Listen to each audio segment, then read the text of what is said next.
அவனை 2 நாள் பாத்துட்டு வரேன். இல்ல கார்த்திக் நான் சொல்றது கேளுப்பா. இல்ல நீ கோவப்படாத கார்த்திக்.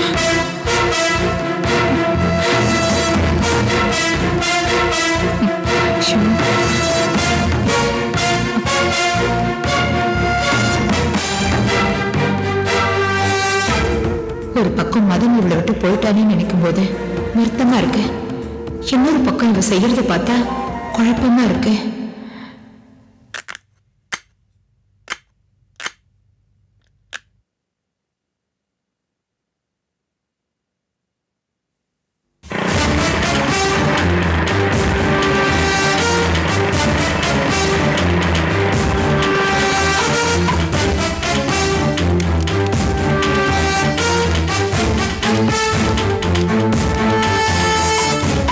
दिनेश दिनेश दिनेश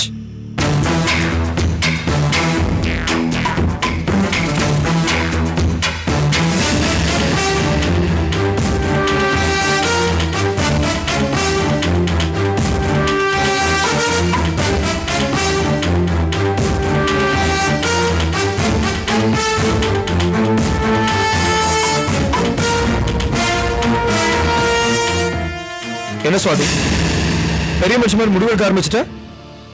நம்ம குடும்பத்து வரிசை கலைக்கலாம் முடிவு பண்ணிட்டியாமே.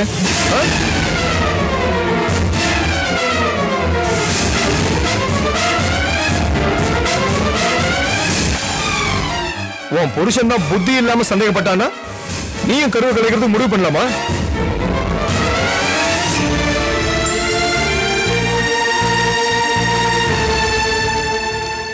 இப்படி சந்தேகப்படுறவங்க கூட வாழணும்னு உனக்கு ஒன்னும் தலையெழுத்து இல்லமா.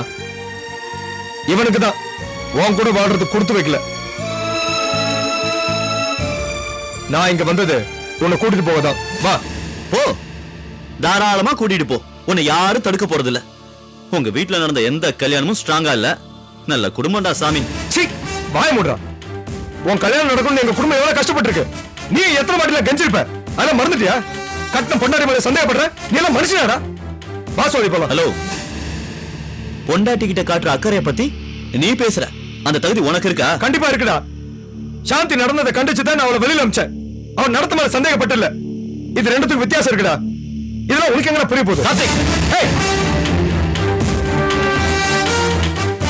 ஏற்கனவே நான் உன்னை வார்ன் பண்ணிருக்கேன். அன்னைக்கு நடந்ததெல்லாம் மறந்துட்டியா?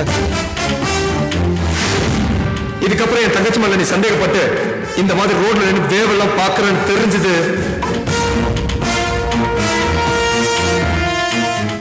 மனுஷனா இருக்க மாட்டேன். புரியுதா? திருந்தவே மாட்டியாடா கார்த்திக்? ஏய் ஏய், என்ன அண்ணே கையெடு.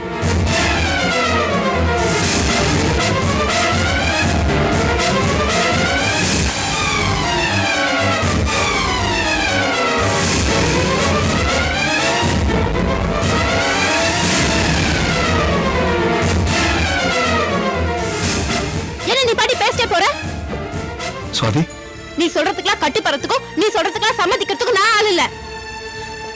நான் எதுக்கா இவர் புரியணும்? நீ உன் பொண்டாட்டி மேல சந்தேகப்பட்ட அமிச்சியோ சண்டை போட்டு அமிச்சியோ, ஆனா அவங்க வேண்டாம் டைவர்ஸ் நோட்டீஸ் அமிச்சிட்ட. உன் வாழ்க்கைக்கே உனக்கு முடிவெடுக்க தெரியல, சுயமா சிந்திக்க தெரியல, யாரோ சொல்ற முடிவை கேட்டு ஆடுற. தஞ்சா ஒரு பொம்மை மாதிரி இருக்க. அப்படிப்பட்ட நீ ஏன் வாழ்க்கைக்காக இங்க வந்து இப்படி கேக்குறது உனக்கு சரியாப்படுதா? சுவாதி, நீங்க சும்மா இருங்க. எங்க அண்ணனுக்கு தங்கச்சிக்குனா ஒரு சட்டம், பொலிட்டிக்கா வேற சட்டமா? இல்ல சுவாதி, நீ என்ன வேணாலும் திட்டிக்க, பரவாயில்ல. ஆனா இவன் அபாண்டமா உன் மேல பழி போட்டுட்டு இருக்கா. அது எப்படி என்னால பொறுத்துக்க முடியும்? சாந்திக்கு ஒரு அண்ணன் இருந்தா அவனால அதை பொறுத்துக்க முடியாது. முதல்ல நீங்க போய் உங்க முகத்தை கண்ணாடியில பாருங்க. மத்தவங்களை விமர்சிக்கிற தகுதி உங்களுக்கு இருக்கான்னு முதல்ல நீங்களே யோசிங்க. நான் சின்னவ, என்ன பேச விடாதீங்க.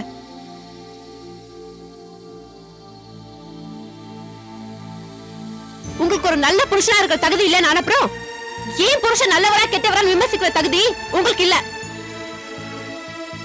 ஏன் வாழ்க்கைய பாத்துக்க, ஏன் வாழ்க்கையில இருக்கிற நெளிவு சுழிவை நிமித்திக்க எனக்கு தெரியும். எங்க அம்மா கோலம் போட சொல்லி கொடுக்கும் போதே நெளிவு சுழிவையும் அழகா சரி பண்ணிக்கவும் சொல்லி கொடுத்துட்டாங்க. அதை நான் வாழ்க்கைக்கு பயன்படுத்திப்பேன். எனக்காக பறிஞ்சு பேச இவ்வளவு தூரம் வந்ததுக்கு ரொம்ப தேங்க்ஸ். என் மேல காட்டுற அதே பரிவை உங்க பொண்டாட்டி மேலையும் காட்டுங்க. உங்களுக்கு இன்னொரு தேங்க்ஸ் சொல்லிக்கிறேன். இப்ப நீங்க கிளம்பலாம். போதுமா மச்சான்? கிளம்புறீங்களா?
வாரம் தவறாம நீ இந்த கோவிலுக்கு வருவியே, உன்னை இங்க சந்திக்க முடியும்னு நினைச்சேன். நான் நினைச்ச மாதிரி தான் நீ நடந்துக்கிட்ட. எல்லாத்துலயும் டைவர்ஸ் நோட்டீஸ் அனுப்பிச்சப்போ நீ சம்மதிக்க மாட்டேன்னு நினைச்சேன். அதே மாதிரி சம்மதிக்கல. இனிமேலும் நான் நினைச்ச மாதிரி தான் நீ நடந்துக்க போற. என்ன இன்னும் பிடிவாத அப்படிதான் இருக்க? அது என்னைக்குமே போகாது. குட், போகக்கூடாது. அப்பதான் அபிராமி சொல்ற மந்திரத்துக்கு மரியாதை. விவாகரத்துக்கு சம்மதிக்க மாட்டேன்னு ரிப்ளை நோட்டீஸ் அனுப்பிச்சா நாங்க பயந்துருவோம்னு நினைச்சிய? அது ஒன்ன பயமுறுத்த இல்ல, எனக்கு பயம் இல்லைன்னு சொல்றதுக்கு. என்னை பொறுத்த வரைக்கும் அவர் என்ன பெரிய நினைச்சாலும் அவரை பெரிய நான் தயாரா இல்லை. எந்த காலத்திலயும் அவரை நான் பிரிய மாட்டேன். அப்படி நிலையான சபதம் எடுக்காத சாந்தி. இந்த உலகத்துல எதுவுமே நிலை இல்ல. அத புரிஞ்சுக்கிட்டா சரி. ஏன்னா அவர்கிட்ட ஏதோ பேசி கட்டாயப்படுத்தி கையெழுத்து வாங்கியிருக்கீங்க. அவர் முழு மனசோட அனுப்பலன்னு எனக்கு தெரியும். அதனாலதான் எனக்கு சம்மதம் இல்லைன்னு நான் லெட்டர் அனுப்பிச்சேன். முடிஞ்சு போச்சு. முடியல, இப்பதான் தொடங்குது. நீ மறுத்தா கார்த்திக் ராமியா கல்யாணம் நடக்காதுன்னு நினைச்சியா? நான் அதை நடத்தி காட்டுறேன். உன் மேல உனக்கு அபார நம்பிக்கை, என் புருஷன் மேல எனக்கு அதை விட நம்பிக்கை இருக்கு. உங்க 2 பேருக்கு விவாகரத்தும் ரம்யா கார்த்திக் விவாகமும் கண்டிப்பா நடக்கும். உன்னால என்ன பண்ண முடியுமோ பண்ணு. நான் வேண்டாங்களையே. சட்டம் தர்மம் எல்லாமே உன் கையில இருக்குன்னு நீ நினைச்சு பேசுறதா வேடிக்கையா இருக்கு. உன்னை நல்லா கேட்டுக்கோ. என் புருஷன் என்னை விட்டு பிரிஞ்சு இப்ப வாழ்ந்துட்டு இருக்கிற இந்த வாழ்க்கைக்கு இந்த நிமிஷம் வரைக்கும் நான் சட்டப்பூர்வமா எந்த நடவடிக்கை எடுக்கல.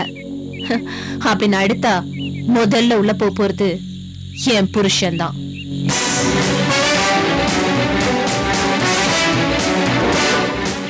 என்னையும் மீறி எனக்கு தெரியாம என் புருஷனுக்கு இன்னொரு பொண்ணோட தொடர்பு இருக்கு நான் போலீஸ்ல கம்ப்ளைண்ட் கொடுத்தா போலீஸ் சும்மா விடுமா?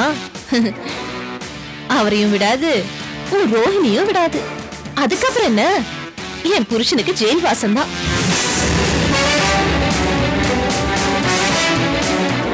இந்த நிமிஷம் வரைக்கும் நான் இதை செய்யல. ஏன்னா நான் கௌரவம் பார்த்தேன். ஆனா ரம்யா கார்த்திக் கல்யாணம் நடக்கிற விஷயத்துல நீ குறுக்க வந்தா நிச்சயமா இந்த ஆயுதத்தை நான் கையில் எடுப்பேன். அதுல ரத்த பலி கொடுக்க கூட நான் தயங்க மாட்டேன். உனக்கு தான் என்னை பத்தி நல்லா தெரியுமே. எனக்கு துரோகம் செஞ்ச புருஷனோட நான் இனிமே வாழ போறதில்ல. அப்படி இருக்கும்போது அவர் ஜெயில இருந்தா எனக்கு என்ன? எனக்கு என் தங்கச்சி ரம்யா வாழ்க்கை மட்டும்தான் முக்கியம். அதனால நான் இப்ப சொன்னதை நீ ஏத்துக்கிட்டு கார்த்திகை டைவர்ஸ் பண்ண சம்மதிச்சா நான் என் புருஷன் மேல எந்த நடவடிக்கையும் எடுக்க மாட்டேன். அப்படி கார்த்திக்கும் உனக்கும் டைவர்ஸ் நடக்கலன்னா என் புருஷனுக்கு ஜெயில் தான். இது நிச்சயம். அபிராமி, ஆமா, சாந்தி ஆகிய நான் கார்த்திகை விட்டு மனதார பிரிகிறேன். இனிமே எனக்கும் என் புருஷனுக்கும் எந்த தொடர்பும் இல்ல. அவர் இஷ்டம் போல் அவர் வாழ்க்கையை அமைத்துக் கொள்ளலாம். இதை நான் மனப்பூர்வமா சம்மதிக்கிறேன் அப்படின்னு ஒரு லெட்டர் எழுதி கொடுத்துரு. அதுக்கப்புறம் சட்டப்படி உன்னை கோர்ட்ல கூப்பிட்டு ஜட்ஜ் முன்னாடி கேட்கும்போது இதே மாதிரி மனப்பூர்வமா சம்மதிக்கிறேன்னு சொல்லிடு. அவ்வளவுதான். அதுக்கப்புறம் கார்த்திக்கு சட்டப்பூர்வமா விவாகரத்து கிடைச்சிடும்.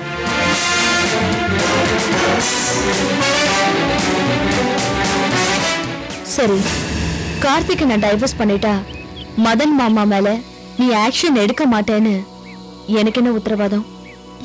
நீ கவலையே படாத. நீ கார்த்திகை டைவர்ஸ் பண்ண சம்மதிச்சு எனக்கு லெட்டர் கொடுக்கும்போது நான் மதனை டைவர்ஸ் பண்ண சம்மதிச்சு ஒரு லெட்டர் கொடுக்குறேன். அதுக்கப்புறம் என்னைய கோர்ட்டு கூப்பிடுவாங்க. ஜட்ஜு முன்னாடி நான் மனப்பூர்வமா சம்மதிக்கிறேன்னு சொல்லிடுறேன். மதனுக்கு டைவர்ஸ் கிடைச்சிடும். அவர் என்ன வேணாலும் பண்ணலாம். ரோஹிணி கூட வாழலாம். அதுக்கப்புறம் நானே நினைச்சா கூட சட்டப்பூர்வமா எந்த நடவடிக்கையும் அவர் மேல எடுக்க முடியாது. ஓகே?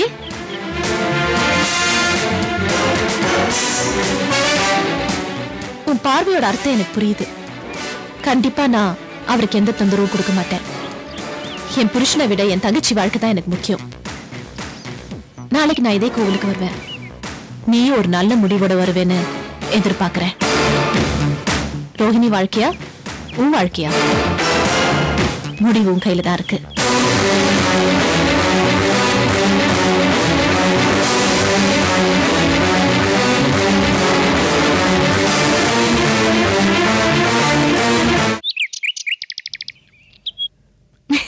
ஜூனியர், ஏய், டிஷம் டிஷம் போடு. டிஷம். சரி சரி சரி. ரோஹிணி, சந்தோஷம்னா என்னன்னு நான் இப்பதான் பாக்குறேன். என்னோட வாழ்க்கையில என்னென்னவோ நடந்து போச்சு. இருந்தாலும் எனக்குன்னு ஒரு குழந்தை, மனைவி, நல்ல குடும்பம் இன்னைக்கு அமைஞ்சிருக்கு. இதை என்னைக்கும் நீடிச்சிருக்கணும்னு அந்த ஆண்டவனை நான் வேண்டிக்கிறேன். இது பாருங்க, எத்தனையோ போராட்டத்துக்கு மத்தியில என் கழுத்துல தலையை கட்டி இந்த சமூகத்துல என்ன தலைநிமிர வச்சிட்டீங்க. என்ன ஒரு நிம்மதியான தாயும் ஆக்கிட்டீங்க. உங்களுக்கு நான் ரொம்ப கடமைப்பட்டிருக்கேங்க. என் வாழ்நாள் பூரா உங்களுக்கு சந்தோஷம் தரணும். உங்க முகத்துல சிரிப்போட நீங்க எப்போ என் பக்கத்துலயே இருக்கணும். இதை தாங்க நான் கடவுள்கிட்ட வேண்டிக்கிறேன். என்னோட பிரார்த்தனை பலிக்கணுங்க. இது எப்பவும் நிலைச்சிருக்கணும். நம்ம பிரியவே கூடாது. ரோஹிணி, ஏன் இப்படி எல்லாம் பேசுற? அந்த வார்த்தையை உன் வாயால சொல்லாத. நம்ம வாழ்க்கையில எப்பவும் பிரியவே கூடாது. இன்னைக்கு நம்ம சந்தோஷமா இருக்கோம்னா அந்த வாழ்க்கையை கொடுத்தது சாந்திதான். நமக்கு இவ்வளவு நல்லதை செஞ்சிருக்கா. ஆனா அவ வாழ்க்கையில இன்னைக்கு விவாகரத்து கொடுக்கிற அளவுக்கு என் தம்பி வந்துட்டான். அதை நினைச்சாதான் ரொம்ப கஷ்டமா இருக்கு. சாந்தி ரொம்ப பாவம். நாம சேர்ந்து வாழறதுக்காக எவ்வளவு கஷ்டப்பட்டிருக்கா. நம்ம ரகசியத்தை காப்பாத்துறதுக்காக எவ்வளவு வேதனைப்பட்டிருக்கான்னு எனக்கு தான் தெரியும். அதனாலதான் அவ வாழ்க்கையே இப்படி ஆயிப்போச்சு. நம்ம சேர்ந்து இருக்கணும், சந்தோஷமா இருக்கணும். அப்பதான் சாந்தி செஞ்ச தியாகத்துக்கு ஒரு அர்த்தம் இருக்கும். சாந்தியும் கார்த்திக்கும் சேர்ந்து வாழ நம்ம எல்லா முயற்சியும் எடுக்கணும். நிச்சயமாங்க. ஆனா சாந்தியும் கார்த்திக்கும் பிரிஞ்சே இருக்காம அந்த கடவுள் தாங்க அவங்களை சேர்த்து வைக்கணும்.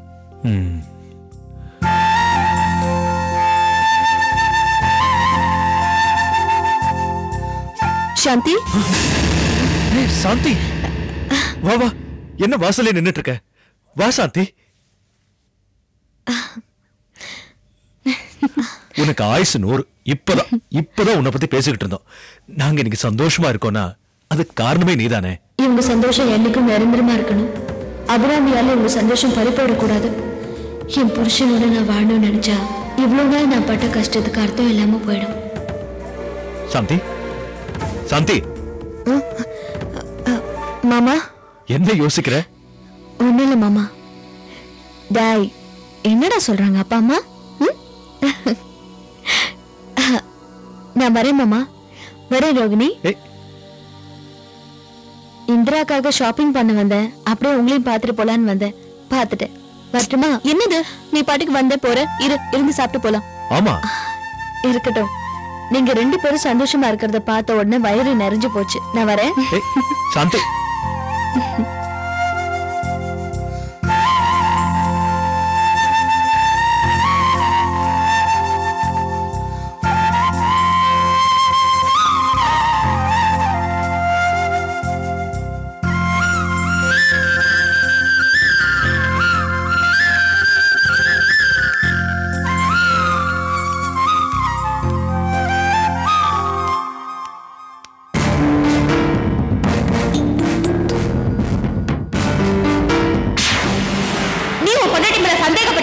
சண்டை போட்டு அமிச்சியோ, ஆனா அவங்க வேண்டாம் டைவர்ஸ் நோட்டீஸ் அமிச்சிட்டேன். உன் வாழ்க்கைக்கு உனக்கு முடிவெடுக்க தெரியல, சுயமா சிந்திக்க தெரியல. யாரோ சொல்ற முடிவை கேட்டு ஆடுற. தஞ்சாவூர் பொம்மை மாதிரி இருக்க. அப்படிப்பட்ட நீ ஏன் வாழ்க்கைக்காக இங்க வந்து இப்படி கேட்கறது உனக்கு சரியாப்படுதா?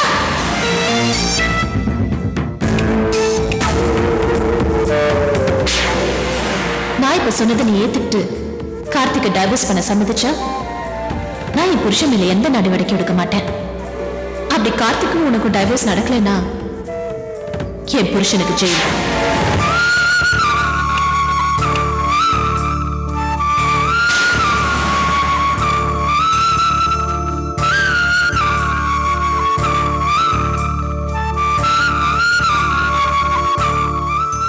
குட். வக்கீல் சார், அடுத்த ப்ராசஸ் பண்ணுங்க.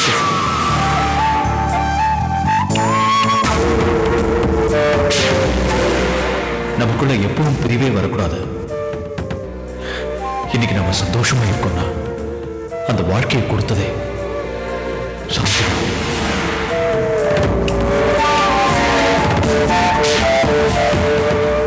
சாந்திக்கு நம்ம அனுப்பிச்ச டைவர்ஸ் நோட்டீஸ்க்கு அவ பதில் அனுப்பிச்சிருக்கா. அவளுக்கு டைவர்ஸ்ல விருப்பம் இல்லையா, சேர்ந்து வாழ ஆசைப்படுறேன்னு பதில் அனுப்பிச்சிருக்கா. மாமா,